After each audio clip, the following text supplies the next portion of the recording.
தமிழகமெங்கும் கிளைகள் கொண்ட Annamal institute of hotel management and hospital management படிப்பில் சேர்வதற்கான அட்மிஷன் நடைபெறுகிறது. கட்டாய கல்வி உரிமை சட்டத்தின் கீழ் தனியார் பள்ளிகளில் 25% இடஒதுக்கீட்டு சேர்க்கைக்கான அறிவிப்பு இதுவரை வெளியாகாததால் சுமார் 1 லட்சம் ஏழை எளிய குழந்தைகள் பாதிக்கப்பட்டுள்ளனர். இதனை சிறப்பு நேரலையில் விரிவாக அலசுவதற்கு முன்பாக இது தொடர்பான தொகுப்பை பார்க்கலாம். பொருளாதாரத்தில் பின்தங்கிய குடும்பங்களைச் சேர்ந்த குழந்தைகளுக்கு தனியார் பள்ளிகளில் எல்கேஜி, யூகேஜி படிப்புகளுக்கு 25 விழுக்காடு இடஒதுக்கீட்டை கட்டாய கல்வி உரிமை சட்டம் உறுதி செய்கிறது. தமிழகத்தை பொறுத்தவரை ஒவ்வொரு ஆண்டும் ஏப்ரல் மாதம் பள்ளிக்கல்வித்துறை இணையதளத்தில் மாணவர் சேர்க்கை நடைமுறை தொடங்கப்பட்டு மே 20ஆம் தேதி நிறைவடையும். ஆனால் வரும் கல்வியாண்டுக்கான சேர்க்கை இன்னும் தொடங்கப்படாததால் பள்ளியில் சேர விண்ணப்பிக்க முடியாத சூழல் உருவாகியுள்ளது. கடந்த 15 ஆண்டுகளாக ஒவ்வொரு ஆண்டும் இந்த திட்டத்தின் மூலம் 1 லட்சத்திற்கும் மேற்பட்ட குழந்தைகள் பயன்பெற்று வந்த நிலையில் நடப்பாண்டு மே 15ஆம் தேதி வரை எந்த நடவடிக்கையும் எடுக்கப்படவில்லை. இவ்விவகாரத்தில் தமிழக பள்ளிக்கல்வித்துறை மௌனம் சாதிப்பதாக சமூக ஆர்வலர்கள் வேதனை தெரிவிக்கின்றனர். டெல்லி, ஆந்திரா போன்ற மாநிலங்களில் சிபிஎஸ்இ, ஐசிஎஸ்இ பள்ளிகளிலும் கட்டாய கல்வி உரிமை சட்டத்தின் கீழ் மாணவர் சேர்க்கை நடைபெறுகிறது. இதே நடைமுறையை தமிழகத்திலும் பின்பற்ற வேண்டுமென கோரிக்கை எழுந்துள்ளது. இத்திட்டத்துக்கு 60 விழுக்காடு நிதியை மத்திய அரசும் 40 விழுக்காடு நிதியை மாநில அரசும் வழங்குகின்றன. இதற்கிடையே கட்டாய கல்வி உரிமை சட்டத்தின் கீழ் இந்த ஆண்டுக்கான நிதியை ஒதுக்காதது குறித்த வழக்கு ஒன்று சென்னை உயர்நீதிமன்றத்தில் விசாரணைக்கு வந்தது. அப்போது மத்திய அரசு உரிய நிதியை வழங்கவில்லை என தமிழக அரசு தெரிவித்தது. இதனையடுத்து தமிழகத்திற்கு வழங்க வேண்டிய நிதி குறித்த விவரங்களை சமர்ப்பிக்க மத்திய அரசுக்கு உயர்நீதிமன்றம் உத்தரவிட்டது. புதிய தலைமுறைக்காக கோவை செய்தியாளர் சுதீஷ். கட்டாய கல்வி உரிமை சட்டத்தின் கீழ் தனியார் பள்ளிகளில் 25% இடஒதுக்கீட்டு சேர்க்கைக்கான அறிவிப்பு இதுவரை வெளியாகவில்லை. இதனால் 1 லட்சம் குழந்தைகளுடைய கல்வி பாதிக்கும் சூழல் ஏற்பட்டிருப்பதாக சொல்லப்படுகிறது. இதுகுறித்த தகவல்களோடு செய்தியாளர் பிரசன்னா மதுரையிலிருந்து இணைந்திருக்கிறார். பிரசன்னா, முதல்ல இந்த திட்டம் தொடர்பாக பெற்றோர்கள் என்ன நினைக்கிறாங்க? ஏன்னா கடந்த ஆண்டு நம்ம பார்க்கும் பொழுது இந்த மே மாதத்திற்குள்ளாகவே இதற்கான அட்மிஷன் எல்லாமே முடிஞ்சிருச்சு. ஆனா இந்த வருஷம் இன்னும் தொடங்கவே இல்லை மாணவர் சேர்க்கை.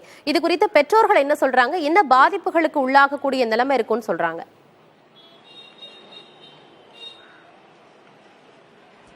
ஆனந்த், இந்த கட்டாய கல்வி உரிமை சட்டத்தின் கீழ் மதுரையில் பல்வேறு பொருளாதாரத்தில் பின்தங்கியிருக்கக்கூடிய பெற்றோர்களும் தங்களுடைய பிள்ளைகளை தற்போது பள்ளியில் சேர்த்திருக்கிறார்கள். தற்சமயம் அந்த பள்ளியில் சேர்க்கை சேர்க்க முடியாமல் மிகுந்த அவதியடைந்து வருகிறார்கள்.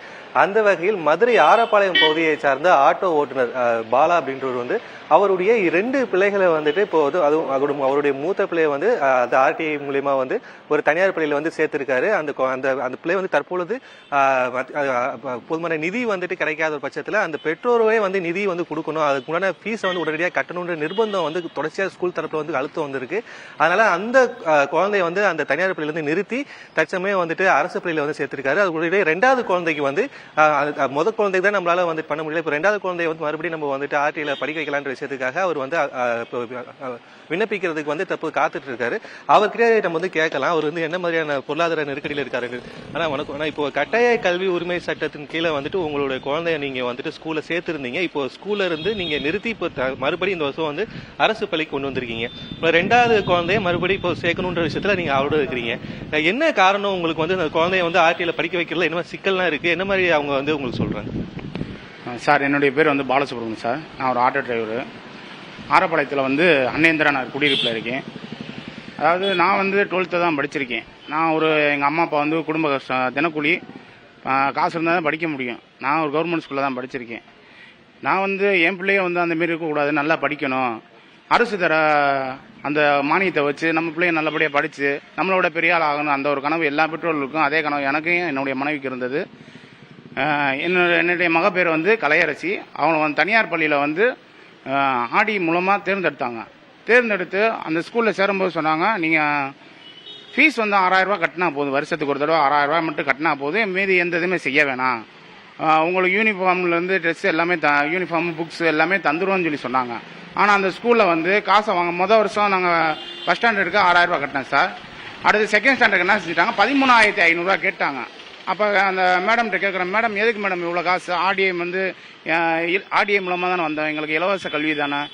அப்படி சொன்னதுக்கு அவங்க சொன்னாங்க, இல்லைங்க சார், இது எங்களுக்கு ஃபண்ட் வரல, அதனால நீங்கள் கட்டாயமாக கொடுத்தாகணும், எங்களுக்கு நீங்கள் கொடுத்தா பிள்ளைய படிக்க முடியும் அப்படின்னு சொல்லி சொன்னாங்க.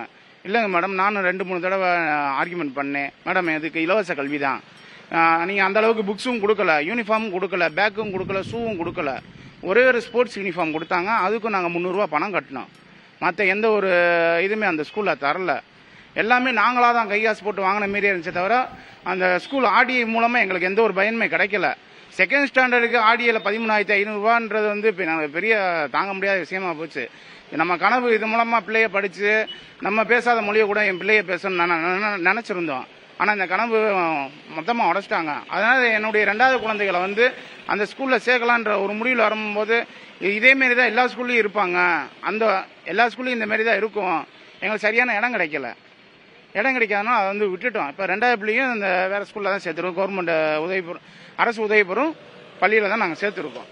அது தற்போது தன்னுடைய 2வது குழந்தைக்கு வந்துட்டு அப்ளிகேஷன் பண்ணுறதுக்காக வந்து தற்போது ஒரு காத்து கொண்டிருக்கிறார் ஆனந்தி. கள தகவல்களுக்கு நன்றி பிரசன்னா. தமிழகம் எங்கும் கிளைகள் கொண்ட Annamal institute of hotel management and hospital management படிப்பில் சேர்வதற்கான அட்மிஷன் நடைபெறுகிறது.